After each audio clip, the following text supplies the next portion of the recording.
পুরা বঙ্গ প্রগতিশীলরা আমার পিছে লাগছে, কোমর বেঁধা রাখছে।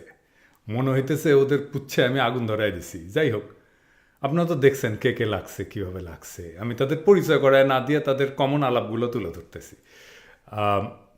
তারপরে মূল আর্গুমেন্ট কি জানেন? মজার বিষয়।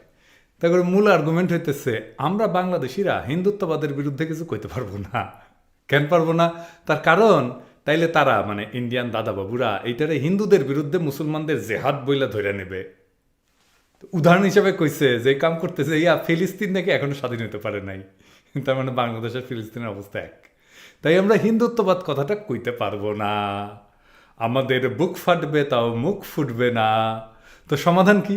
সমাধান হইতেছে আমাদের সার্বভৌমত্বের আর অধিকারের ধারণা নিয়ে লড়াই করা। আমি এটা আগে বলে রাখলাম কারণ এইটা নিয়েই আমরা এখন আলাপ করব। ওনাদের বোঝানোর জন্য না, ওনাদের কেউই বুঝাইতে পারবেন না, কারণ ওনারা সবার থেকে বেশি বুঝেন। ওনারা সবচেয়ে জ্ঞানী, ওনারা সবচেয়ে বেশি লেখাপড়া করছেন, শিক্ষিত ওনারা। আমরা তো ছাগল। তো আমি আলাপ করব আমার পাঠক আর আমার দর্শকদের জন্য। আসেন আল্লাহর নামে শুরু করি। হিন্দুত্ববাদ কি, বা হিন্দুত্ববাদ বলতে কি বুঝবো? কারণ হঠাৎ লক্ষ্য করলাম যে এই নিয়ে ভালোই বিভ্রান্তি আছে। তো আগে জানাই দিই যে হিন্দুত্ববাদ শব্দটা এটা হাজির করছে কে? অন্য কেউ না, খোদ বিজেপি আরএসএস। তারা নিজেদেরকে প্রকাশ করে, তাদের নামকরণ করে, নিজেদেরকে হিন্দুত্ববাদের ধারণার বাহক বলে মনে করে। আসল কথা, বাইরে থেকে কেউ কিন্তু হিন্দুত্ববাদ বা হিন্দুত্ববাদী এই কথাটা তাদের উপরে চাপায় দেয়নি। এইটা বিজেপি আরএসএস এর নিজেরা নিজেদেরকে কিভাবে মূল্যায়ন করে সেই বাক্য, সেই শব্দ। এর প্রমাণ কি? প্রমাণ তো তাদের লিটারেচারে। যেমন ধরেন আপনি যদি সাভারকারের যদি আর্টিকেলটা পড়েন তাইলে দেখবেন, এই যে দেখেন, হিন্দুত্ববাদ এটা সাভারকারের নিজস্ব আইডিয়া, এটা বিজেপি আরএসএস এর আইডিয়া, এটা এদের ইলেকশন ম্যানিফেস্টোতে লেখা আছে। তো এটা মানেটা কি? এটা এটা হিন্দুত্ববাদ বলতে আসলে কি বোঝায়? তারা বোঝায় হিন্দুত্ব কোনো ধর্ম না, এই হিন্দুত্ব হচ্ছে একটা সংস্কৃতি। যে বিজেপি নিজেই বলে হিন্দুত্ব একটা ধর্ম না, এটা সংস্কৃতি। আর আমাকে প্রগতিশীলরা বলতেছে আমরা হিন্দুত্ববাদ বললে ইন্ডিয়ানরা মনে করবে এটা হিন্দুদের বিরুদ্ধে মুসলমানদের জেহাদ। কি বিশাল বুদ্ধিবৃত্তিক চিন্তারে বাবা! এই হিন্দুত্ববাদের আর একটা নাম হইতেছে হিন্দু ন্যাশনালিজম বা হিন্দু ন্যাশনালিস্ট। মোদি নিজেই স্বীকার গেছে সে হিন্দু ন্যাশনালিস্ট। এই যে দেখেন, মানে হিন্দুত্ববাদী। নোয়াম চমস্কি মোদির হিন্দুত্ববাদী রাজনীতির পরিণতি সম্পর্কে ইন্ডিয়ান মিডিয়াতেই সাক্ষাৎকার দিচ্ছেন। এই যে কাউন্টার কারেন্টে এই সাক্ষাৎকারের ভিডিওটা আছে, এটার ট্রান্সক্রিপ্টও আছে কাউন্টার কারেন্টে। উনি মোদির হিন্দুত্ববাদকে হিন্দুত্ববাদ বলে অভিহিত করছেন। অরুন্ধতী রায়ের নাম জানেন তো আশা করি, মানে ওনার একটা বড় আর্টিকেল আছে নিউ ইয়র্ক টাইমসে, the silence is the loudest sound এই নামে। তিনি হিন্দুত্ববাদকে হিন্দুত্ববাদ বলেই ক্রিটিক করছেন। আর একটা বই আছে এই যে এটা RSS the menace to India এই নামে, এটা চমৎকার বই। এটা আরএসএস এর উত্থান পর্বের সেই সময়ের ইতিহাস। এখানে দেখেন এই যে 1977 সালে এই যে 615 পৃষ্ঠাটা দেখান, মানে আমার 615 পৃষ্ঠা, মানে আমার আই বুকসে আর কি।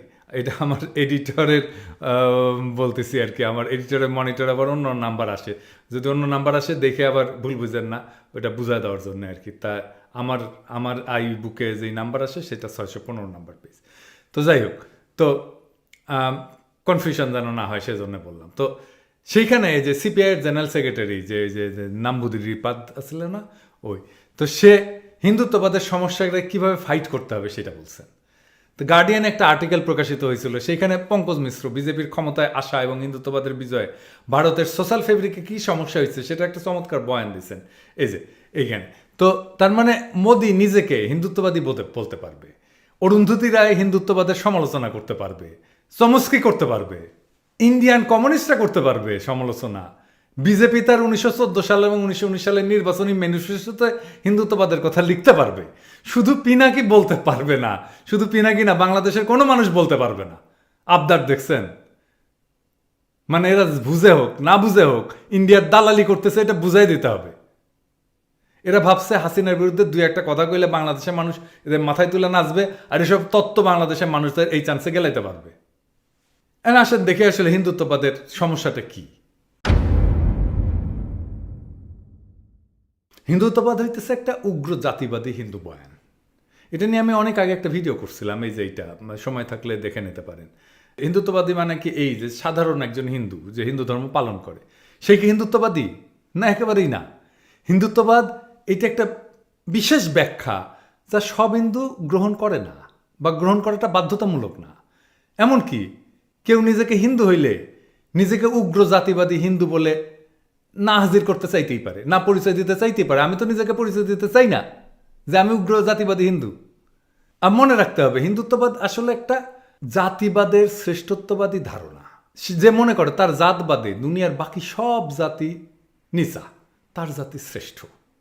এইটা জাতি ধারণার চরম বিকৃত ধারণা এবং বিপর্যয়কর ধারণা। এই শ্রেষ্ঠত্ববোধটা, এই শ্রেষ্ঠত্ববোধ থেকে আসে অপরকে তুচ্ছ বা নির্মূল করে ফেলার সাফাই বা যুক্তি। মানে এরা মনে করে যে অন্যরা নিচা, তাই ওদের থাকার কোনো অধিকার নাই, বাঁচার কোনো অধিকার নাই। মোদি তো তাই করতেছে, তাই না? ইন্ডিয়াতে মুসলমানদের সাথে এটাই হিটলারের তত্ত্ব। হিটলার মনে করতেন তারা নীল চোখের জার্মান, বিশিষ্ট জার্মান জাতি, তারা দুনিয়ার শ্রেষ্ঠ জাতি, ওরা সবার বেশি বুঝে, আমাদের সেকুলাররা যেমন সবার বেশি বুঝে। তাহলে হিন্দুত্ববাদ কথাটা একদম সোজা করে বললে হচ্ছে যে সাধারণ হিন্দু ধর্মের মানুষই সে একজন হিন্দুত্ববাদী, কিন্তু একই সাথে তার একটা বাড়তি দিক আছে, সেটা হচ্ছে উগ্র জাতিবাদী হিন্দু। সে শ্রেষ্ঠত্ববাদী, সে মনে করে তার হিন্দু ধর্ম শ্রেষ্ঠ, পৃথিবীর সব ধর্মের চাইতে শ্রেষ্ঠ। তাই সে একজন সাধারণ হিন্দু না। সব হিন্দুত্ববাদী অবশ্যই হিন্দু, কিন্তু সব হিন্দু হিন্দুত্ববাদী না। মানে সকল খারি খারক, কিন্তু সকল খারক খার নহের মতো আর কি। আমি যদি বলি হিন্দুত্ববাদী খারাপ, এটা প্রতিরোধযোগ্য, সেটার ব্যাখ্যা যদি কেউ মনে করে যে আমি সব হিন্দুদের বিরুদ্ধে যুদ্ধ করতে বলতেছি, এটা তার উর্বর মস্তিষ্কের কল্পনা এবং তার একান্তই নিজের দায় দায়িত্ব। আচ্ছা আসেন আমরা দেখি হিন্দুত্ববাদ কি আসলে একটা গালি।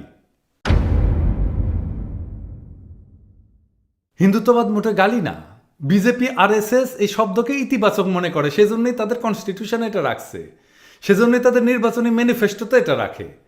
হিন্দুত্ববাদ হইল বিজেপি এবং আরএসএস এর রাজনৈতিক আদর্শের নাম। তাই অনেক সময় আমি আমার লেখায় বা ইয়েতে প্রতীকীভাবে হিন্দুত্ববাদ বলতে বিজেপি আরএসএস এর রাজনীতিকে বুঝাই থাকি। এখন যদি কেউ হিন্দুত্ববাদ আমি বলছি জন্য যে কোনো একজন হিন্দু লোককে বুঝাইছি, এটা যদি বলে, এটা তো হয় বেকুবি, নয়তো নিরেট শয়তানি। হিন্দুত্ববাদ কেন আমাদের জন্য সমস্যা সেটা বুঝতে হলে তো দুনিয়ার রাজনৈতিক ইতিহাস জানতে হবে, এই ভূখণ্ডের ইতিহাস জানতে হবে, ভারতবর্ষের ইতিহাস জানতে হবে, সেটাকে ক্রিটিক্যালি অ্যানালাইসিস করার দক্ষতা থাকতে হবে, তার উপরে মাঠের রাজনীতির অভিজ্ঞতা থাকতে হবে। ওদের জিজ্ঞান্ত, আমি লেখাপড়ার কথা বাদই দিই, ওরা কেউ জিন্দেগিতে মাঠের রাজনীতি করছে? জিন্দেগিতে মাঠের রাজনীতি করে নাই, কোনো গণ আন্দোলনে সক্রিয় অংশ নেয় নাই, গণমানুষের সাথে কোনো যোগাযোগ নাই, কিন্তু তারা আমাদের পলিটিক্যাল ইস্যুতে মাতব্বর মানতে হবে, আবদারের আর সীমা নাই। এই যে বিজেপি আরএসএস এর যে হিন্দুত্ববাদ, এই হিন্দুত্ববাদী স্বপ্ন, এইটার সমস্যাটা কোথায়? আসেন এটা আরেকটু আমরা খুঁজে দেখি। বিজেপি আরএসএস এর স্বপ্নটা কি? এই স্বপ্ন হচ্ছে একটা মহান এক হিন্দু সাম্রাজ্য বিস্তারের স্বপ্ন। তারা মনে করে যে হিন্দু কুশ পর্বত থেকে আরাকানের পাহাড় আর হিমালয়ের প্রাচীর থেকে ভারত মহাসাগর পর্যন্ত এক অখণ্ড হিন্দুস্থানের সীমানা, এক দেশ, এক ধর্ম, এক সংস্কৃতি। এটাই সাভারকারের হিন্দুত্ব। এইটা আরএসএস বিজেপি লুকায় না, এটা তাদের ঘোষিত লক্ষ্য। সেজন্য গোবিন্দ প্রামাণিক বাংলাদেশে বসে প্রার্থনা করে বাংলাদেশ যেন অখণ্ড ভারতের অংশ হয়। দেখেন, একই সঙ্গে আমরা আরেকটা চেয়েছি দ্বৈত নাগরিকত্ব, যারা ভারতে চলে গেছে তারা ওখানেও নাগরিকত্ব থাকবে, এখানেও থাকবে।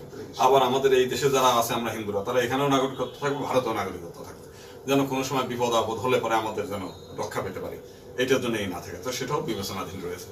তো সেটা একমাত্র নরেন্দ্র মোদীর গভর্নমেন্ট, বিজেপি গভর্নমেন্ট আমাদের প্রতি সহানুভূতিশীল, সেই কারণে। তো সারা পৃথিবীতে একটা হিন্দুত্বের গণজাগরণ হচ্ছে। এই ভূমি, আমাদের বর্তমান যে বাংলা ভূমি, এই বাংলা একটা পবিত্র ভূমি।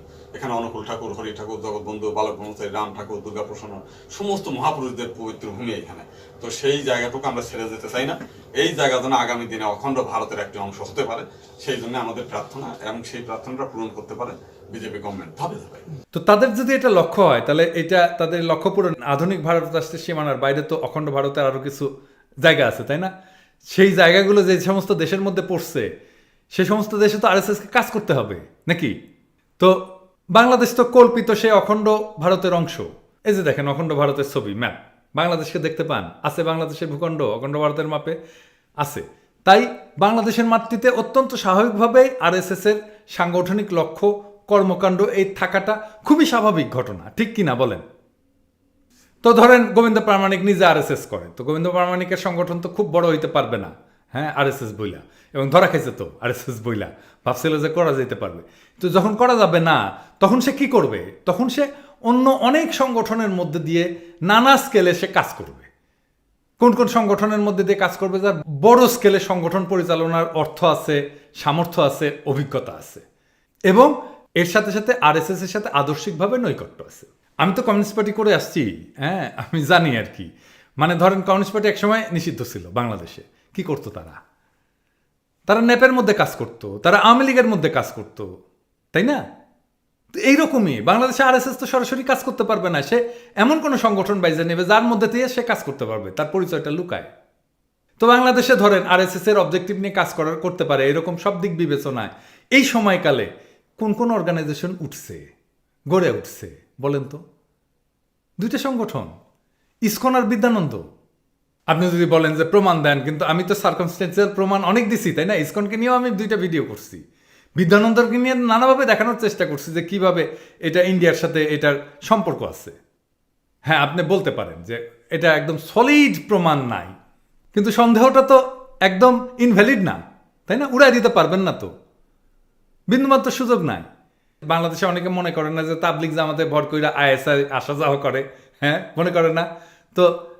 কেন আমরা মনে করতে পারবো না যে ইসকনের মাধ্যমে হিন্দুত্ববাদ প্রচারের এজেন্ডা থাকে, সেটা নিয়ে আসা যাওয়া করে? এটা খুবই স্বাভাবিক সন্দেহ। অবশ্য বাংলাদেশের সেকুলার সমাজের ব্যাপার স্যাপার আলাদা, তাদের চোখে এই ধরনের সন্দেহ প্রকাশ করা রীতিমতো কবিরা গুনাহ।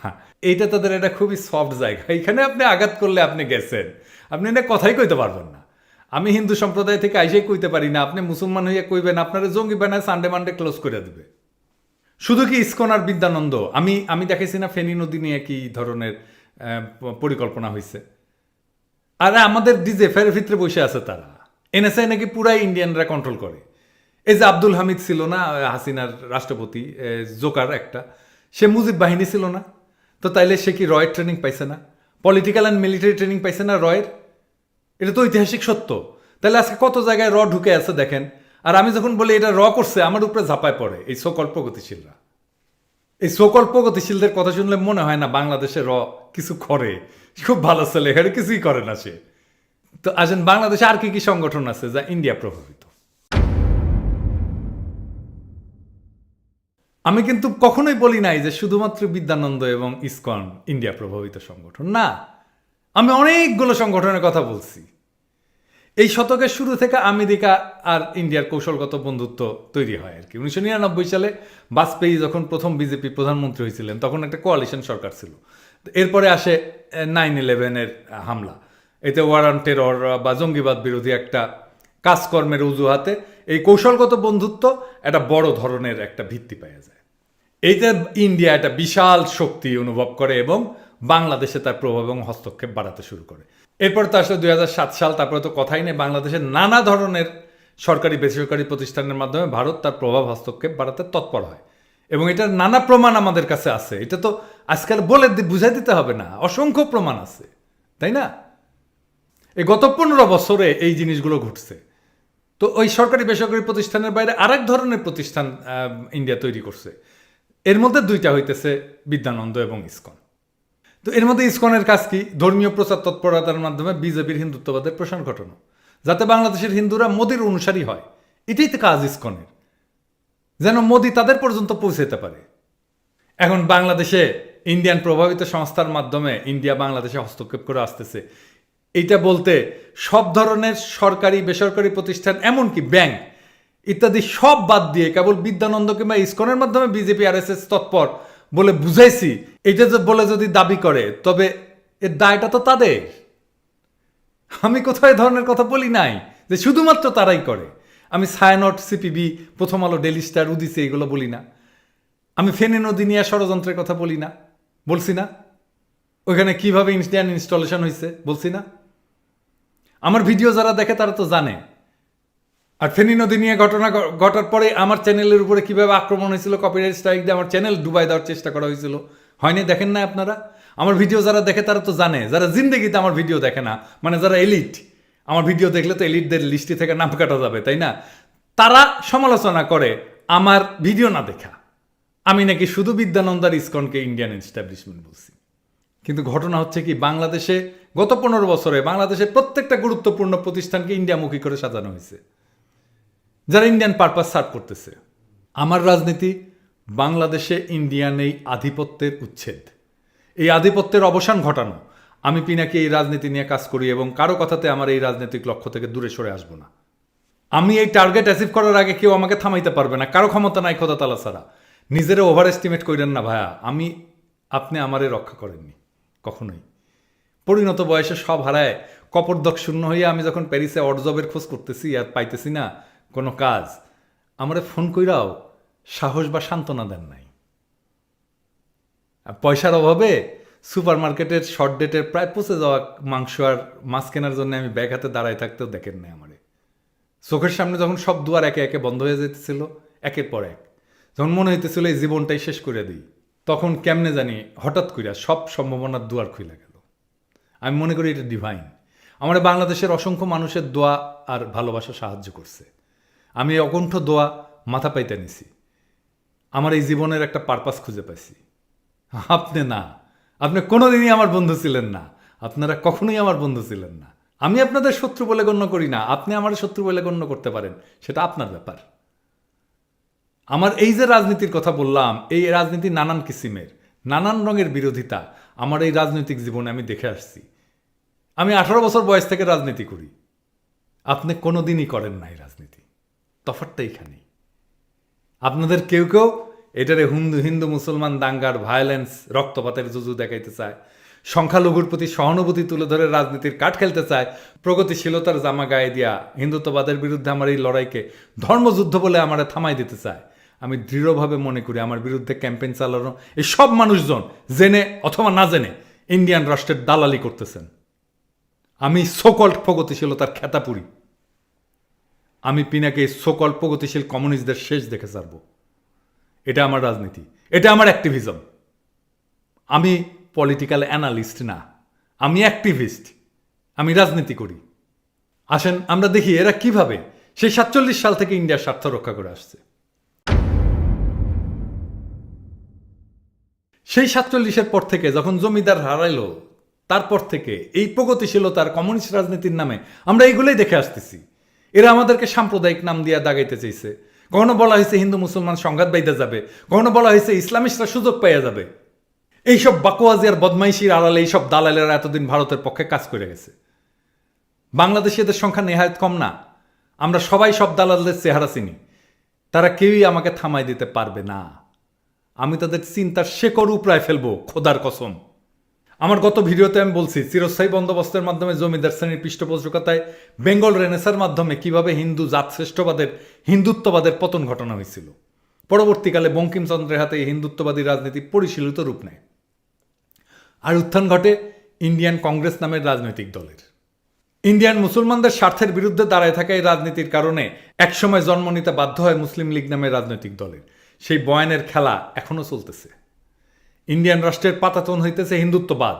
আমার বিরুদ্ধে যারা গত কয়েকদিন ধরে ক্যাম্পেইন করতেছেন, তারা ইচ্ছাকৃতভাবে জাইনা শুনা ইন্ডিয়ান রাষ্ট্রের এই পাতাতনকে আড়াল করতে চাইতেছেন, যেন বা হিন্দুত্ববাদী রাজনীতি শুধু বিজেপির জামানার ঘটনা। অথচ আমরা সবাই জানি হু ওয়াজ প্রণব মুখার্জি। প্রণব মুখার্জিকে, সে কি বিজেপির লোক? বাংলাদেশ বিরোধী রাজনীতির সবচেয়ে বিভৎস রূপ যেটা আমরা দেখছি, তখন দিল্লির তখ্তে আসীন কংগ্রেস।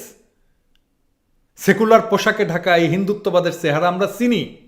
আমরা কংগ্রেসের হিন্দুত্ববাদ চিনি, যেই কংগ্রেসের সেকুলার জামায় ঢাকা হিন্দুত্ববাদকে সফট হিন্দুত্ববাদ বলে রাহুল গান্ধী এখন ফেরি করতেছে। এই হিন্দুত্ববাদের বিরুদ্ধে কথা কইতে গেলে আমি হই ধর্মে ধর্মে বিরোধ লাগানো লোক। খেয়াল করলে দেখবেন এই বিশেষ প্রজাতির মানুষজন হইতেছেন ওনারা, যারা মুসলমানদের অধিকার আদায়ে পাকিস্তান আন্দোলনকে চিহ্নিত করেন সাম্প্রদায়িক রাজনীতি হিসাবে। জমিদারি উচ্ছেদ করে জমির মালিকানা ফিরে পাওয়ার ঘটনাকে ওনারা উল্লেখ করেন ধর্মের ভিত্তিতে দেশভাগ হিসেবে। জমিদারের পোষ্যপুত্র এই সমস্ত বাম প্রগতিশীল নন্দনেরা নানা বাকোয়াজি নিয়ে আজ মাঠে নামছে পিনাকির মুখ বন্ধ করতে। হাজী শরীয়তুল্লাহ আর তিতুমিরের রক্তের কসম, বাংলাদেশের মাটি থেকে এই হিন্দুত্ববাদের এই শিকড় আমরা উপড়ে ফেলব। তার বদলে একটা অধিকার ভিত্তিক রিপাবলিকের প্রতিষ্ঠা আমাদের লক্ষ্য, যে রাষ্ট্র ব্যবস্থা হিন্দু মুসলমান খ্রিস্টান পাহাড়ি সমতলী সবার অধিকার নিশ্চিত করতে পারে, যারা এখন নতুন করে প্রগতিশীলতার নামে আমার বিরুদ্ধে দাঁড়ানোর চেষ্টা করতেছে, তারা আসলে একটা নতুন রাষ্ট্রের শুরু, একটা নয়া রিপাবলিক গড়ার পথে জেনে না জেনে বাধা হয়ে দাঁড়ানোর চেষ্টা করতেছেন। সকল ধর্ম, জাতি, উপজাতি নির্বিশেষে সবাই সমান মর্যাদা, সমান নাগরিক অধিকারের ভিত্তিতে যে নয়া রিপাবলিক হতে পারে, আমাদের জনগণের নয়া ঐক্যের ভিত্তি।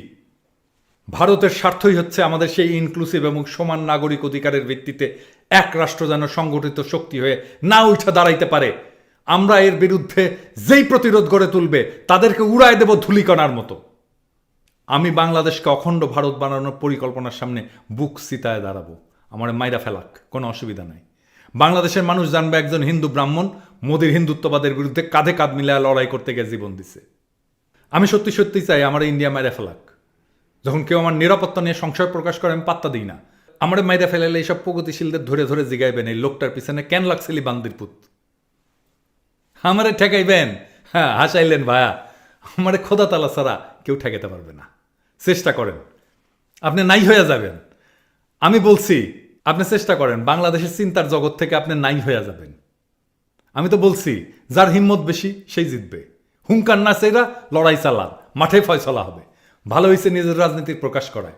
বাংলাদেশের মানুষ জানবে বাংলাদেশের জনগণের বিরুদ্ধে দাঁড়ায় কারা হিন্দুত্ববাদকে বাংলাদেশে স্পেস দিতে চাইছিল, রক্ষা করতে চাইছিল। আমি এখনো কিছুই করি নাই, শুধুমাত্র হিন্দুত্ববাদ আর বাকশালের ফন্দে আমি তারাবাতি ঢুকাইতেছি। এখন কেউ শখ কইরা যদি এই তারাবাতি নিজের ফন্দে ঢুকাইতে চায়, নিজের পুচ্ছে ঢুকাইতে চায়, আমার কিছু করার নাই। পাবলিকে একদিন এই তারাবাতিতে আগুন ধরায় দেবে। খারান, নিজের পুচ্ছ পাইতা আপনি এই তারাবাতি নিতেছেন তো আগুনও নেওয়ার জন্য প্রস্তুত হন।